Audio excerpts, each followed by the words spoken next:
That's from a site called Palestine Remembered. And there is a medieval quality, is there not, about that shadowy scene of tents.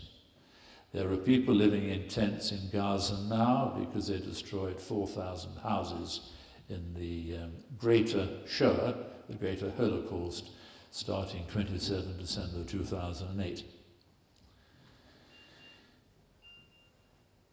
Israeli nationhood was dependent on Jewish acceptance of United Nations General Assembly 194. That was returned to the houses and land for all Palestinians who so wished. It declared independence in May 1948. That's the Israeli faction. And its statehood was quietly recognized, in fact illegally, by this gang, the new UN, even though not one Palestinian was allowed to return, and even though not one Palestinian was consulted, in effect.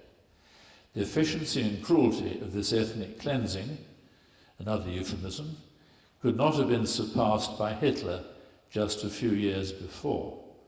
And remember that in intervening years, when Europe was being, when Hitler and the Third Reich were being rolled back by, among others, British troops were being blown up by Zionist gangs in Palestine between 1946 and 48.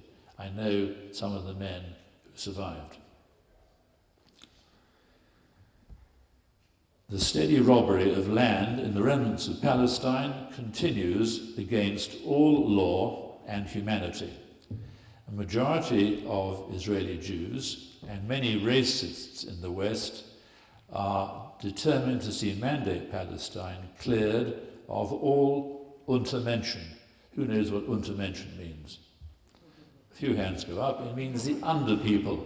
It's what the Hitler regime called the Jews and the Romanis and others, and they are regarded as the, in fact, they're the Untermenschen.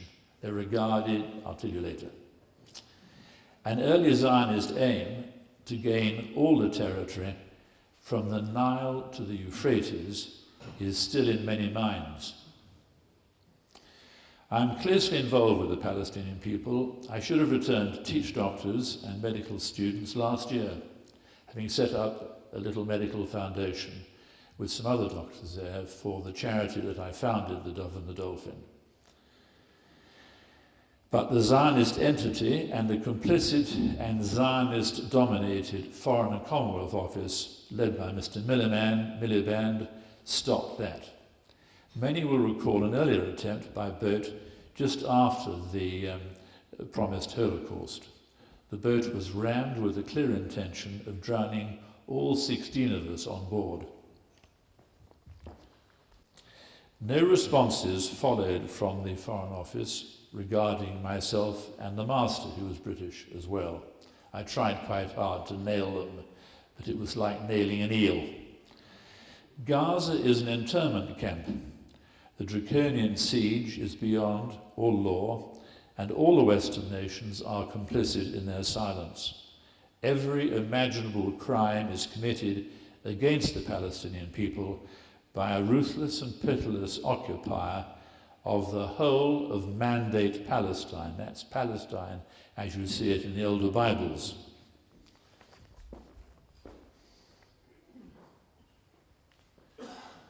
I just picked that one out. The villages of Al-Barouj in Gaza. I think that I don't know, I can't remember this. There's every day this evil flows into my operating system, my computer. Imagine it in the Third Reich.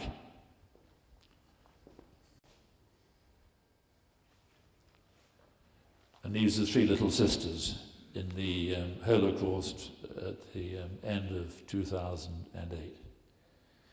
I'll leave that on the screen for a moment. The Zionists have great power in the US, which is in effect a surrogate for it. Do you understand what I'm saying?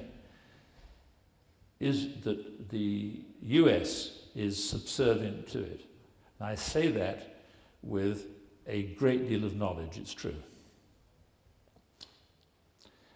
This is Mr. Sharon, who now lies unconscious in a nursing home or somewhere in Jerusalem, having had a massive stroke and a ridiculous 17-hour neurological operation in one of their hospitals.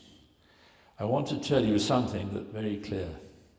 Don't worry about American pressure on Israel. We, the Jewish people, control America, and the Americans know it. That's Mr. Ariel Sharon. Now, okay, he's an individual, so I'm not saying there is a general truth, but it's a repeated story.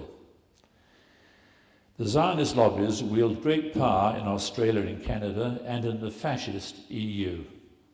Just occasionally it is opposed. There are Zionist Jews in the US who hold dual citizenship, and many handle the levers of power, such as the Council for Foreign Relations. There are endless think tanks, Carnegie Institute, all sorts of things. It's quite extraordinary how many there are. But there are about 50 powerful pro-Zionist organizations. Prominent amongst them is AIPAC, which you've heard of, and you've probably heard of the ADL, the Anti-Defamation League, run by a character called Foxman. PNAC, who knows of this? Hands up. 10, about 10, 12. The full spectrum, it means the project of the new American century. It's in fact a think tank again, but it's central. It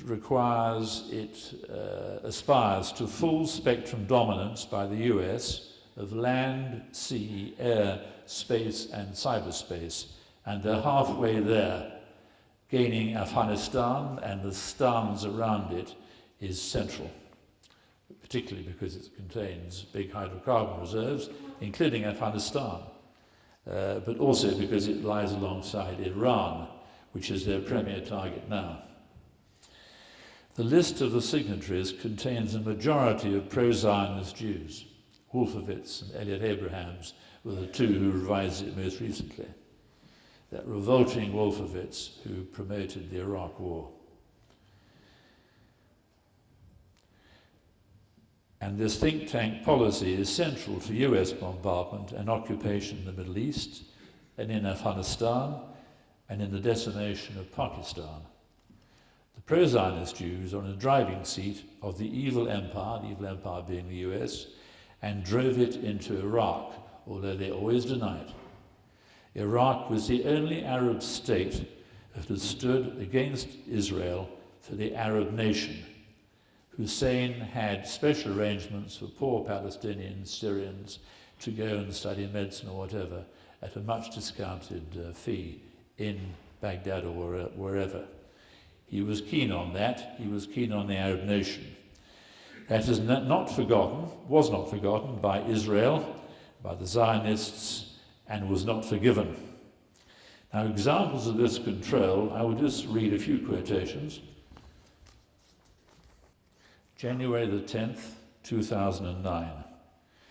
The US House of Representatives, that's about 14 days after the bombardment and invasion of the civilian population of Gaza started.